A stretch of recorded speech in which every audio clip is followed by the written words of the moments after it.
Hello guys, welcome to my channel enlighten me. आज हम देखेंगे India China 1962 war related history.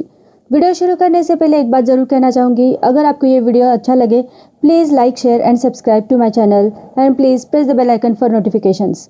अगर आपको ऐसे ही और वीडियोज़ देखने हैं तो कमेंट सेक्शन में ज़रूर लिखें।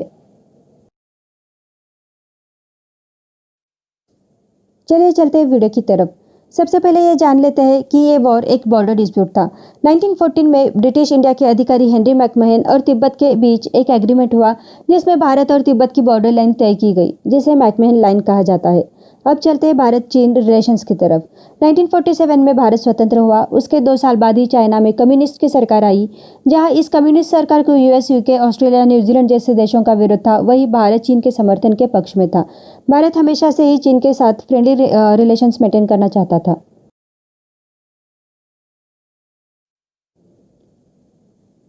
चाइना का तिब्बत पर कब्जा।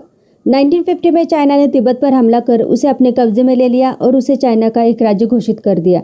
पीएम नेहरू को यह बात समझ में आ गई थी कि चाइना अब भारत पे भी हमला कर सकता है, घुसपैठ कर सकता है या फिर कब्जा भी कर सकता है। मैकमोहन लाइन को लेकर कोई डाउट ना रहे, इसलिए प्रधानमंत्री नेहरू ने पार्लियामेंट में मैकमोहन लाइन को अपनी सीमा रेखा घोषित कर दिया। 1951 में जहां चाइना अपनी अक्साई चीन में चौकियां बढ़ा रहा था, वहीं भारत ने अपना सारा लक्ष्य पाकिस्तान पर केंद्रित कर लिया था।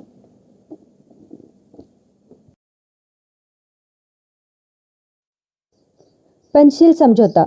1954 में भारत और चीन के बीच एक समझौता हुआ जिसे पंचशील समझौता या पीसफुल कोएग्जिस्टेंस एग्रीमेंट कहते हैं। दरअसल ये चीन के तिब्बत और भारत के बीच का व्यापार और आपसी संबंधों को लेकर समझौता था, जिसमें परस्पर अनाक्रमण, एक दूसरे के आंतरिक मामलों में हस्तक्षेप न करना, शांतिपूर्ण सहअस्तित्व जैसे मुद्दों पर समझौता हुआ था। इस समझौते के तहत भारत ने तिब्बत को लेकर अपने जो अधिकार थे वो सारे अधिकार गंवा दिए थे और तिब्बत को चाइना का एक क्षेत्र स्वीकार कर लिया था। भारत ने समझौते पर हस्ताक्षर कर दिया और हिंदी चीनी भाई भाई के नारे लगने लगे।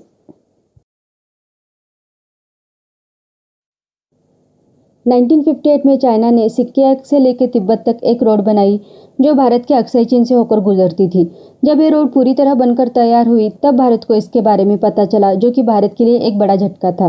भारत ने इसका विरोध दर्शाया और भारत चीन सीमा को लेकर राजनीतिक हल देखने लगा। इस बारे में पीएम नेहरू ने चाइना के पीएम चाउ एन-लाई को एक चिट्ठी लिखी, जिसके जवाब में चाइना ने यह कहा कि भारत और चीन के बीच कोई ऑफिशियल बॉर्डर नहीं है। 1959 में तिब्बत में चाइना के खिलाफ बगावत हुई और दलाई लामा ने अपनी सेफ्टी के लिए भारत में शरण लिया। भारत ने उन्हें आने दिया और पीएम नेहरू उनसे मिलने मसूरी चले गए। भारत के इस कदम से पीआरसी लीडर माओ जेडोंग ने भारत का तिब्बत के अपराइजिंग को लेकर समर्थन समझा और वो नेहरू को विस्तारवादी बताने लगा। इससे भारत और चीन में तनाव और बढ़ गया। सितंबर 1959 चाउ एन-लाई ने नेहरू को चिट्ठी लिखकर भारत और चीन की सीमा रेखा तय करने की जरूरत बताया। चाइना 40,000 स्क्वायर किलोमीटर पर अपना दावा कर रहा था। उसी बीच अक्टूबर 1959 में कोंकला पास अक्साई चीन में भारत और चीन के बीच झड़प हुई, जिसमें 9 पुलिसमैन मारे गए। 1960 में जब चाउ एन-लाई भारत दौरे पर आए, उन्होंने भारत को अक्साई चीन पर से अपना दावा छोड़ने के बदले में चाइना का नेफा के ऊपर का दावा छोड़ने का प्रस्ताव रखा। भारत ने यह प्रस्ताव ठुकरा दिया क्योंकि भारत अक्साई चीन और नेफा दोनों को ही अपना टेरिटरी मानता था।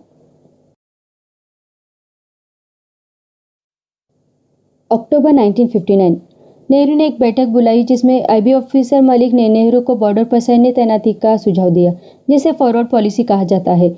इसी दरमियान नेहरू ने बीएम कॉल को as army chief of general appoint किया, जो कि मिलिट्री स्पेंडिंग्स बढ़ाने के विरोध में थे। चाइना ने हमेशा से ही इस फॉरवर्ड पॉलिसी को वॉर की बड़ी वजह बताई है। इसी दरमियान भारत और चाइना में छोटी मोटी मिलिट्री इंसिडेंट्स होते रहे। मई 1962 में भारत ने चाइनीज ट्रूप्स हटाने के लिए एयरफोर्स का डकोटा प्लेन यूज करने की कोशिश की, लेकिन चाइना ने उसे मार गिराया। जून 1962 में और एक खबर सामने आई, वो ये थी कि चीन सीमा पर मिलिट्री बिल्डअप कर रहा है, यानी कि वो युद्ध की तैयारी कर रहा है। और एक खबर ये भी मिली थी कि पाकिस्तान भी हमले की सोच रहा है। 28 अक्टूबर 1962 डोला की घटना के साथ ही युद्ध की शुरुआत हुई। नेफा से लेकर लद्दाख तक चीन ने हमला बोला, जिसमें भारत को भारी नुकसान सहना पड़ा। अब तक पीएम नेहरू को समझ में आ गया था कि उन्हें अमेरिका की मदद लेनी होगी। 29 अक्टूबर 1962 को नेहरू ने वाया गैलीव रथ फॉर्मली अमेरिकी राष्ट्रपति केनेडी से आर्म्स सप्लाई करने की मदद मांगी और केनेडी ने मदद करने का आश्वासन दिया।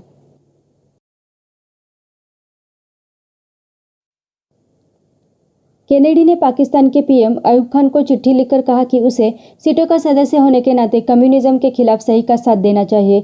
उन्होंने पाकिस्तान को भारत को ये रीअश्योर कराने के लिए कहा कि चाइना अटैक का डिसएडवांटेज लेते हुए वो भारत पर हमले का दबाव नहीं डालेगा।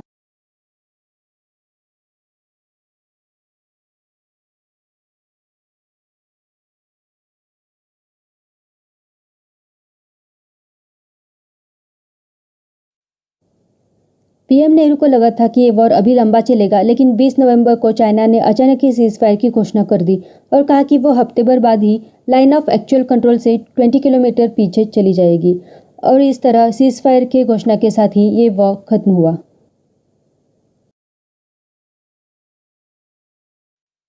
भारत चीन युद्ध दो फ्रंट पर लड़ा गया, एक नेफा और दूसरा अक्साई चीन। लगभग हजारों जवान शहीद हुए थे, हजारों मिसिंग थे और हजारों जख्मी हुए थे। राइफलमैन जसवंत सिंह रावत और मेजर शैतान सिंह भाटी ऐसे ही दो जवान जिन्हें आज भी उनकी शहादत के लिए याद किया जाता है।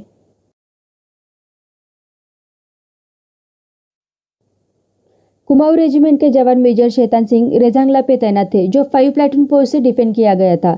युद्ध के दौरान शैतान सिंह एक पोस्ट से दूसरे पोस्ट तक जाके अपने जवानों का मनोबल बढ़ा रहे थे और उसी दौरान वो सीरियसली इंजर्ड हो गए थे। सैनिकों ने उन्हें बचाने की कोशिश की, लेकिन चाइना ने हेवी फायरिंग शुरू कर दी, जिस वजह से शैतान सिंह ने उन्हें वहां से जाने के ऑर्डर्स दे दिए और मेजर शैतान सिंह शहीद हो गए। 123 में से 114 जवान शहीद हो गए, जबकि चाइना के 3000 में से 1300 सैनिकों को मार गिराया। शहीद मेजर शैतान सिंह को परमवीर चक्र से सम्मानित किया गया।